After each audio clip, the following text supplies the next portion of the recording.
ইস বন্ধু, টিয়া তো বললাম 500, কিন্তু না ছেঁড়া। আরে পাগলা, এই বুদ্ধি পাস না। দোকানে যা 10 টাকার সুপার গুলো নিয়ে লাগালি টাকা কমপ্লিট, চলবো নু। তাই তো রে বন্ধু, চল ভাই একটা সুপার গুলো জানতো। হে ভাই, আমার কাছে তো সুপার গুলো পুরো হয়ে গেছে, তবে আমার কাছে আটার কটিয়া আছে, দাম 200 টাকা। ये फंस गया सीएम। এ বন্ধু কি বলে, 200 টাকা দাম।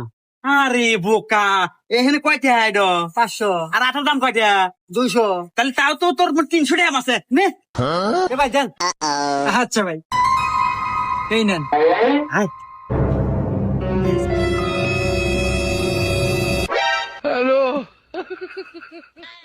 দেখ কি সুন্দর দূরে নাই গেছে। কেন চলবে নি? रुको जरा।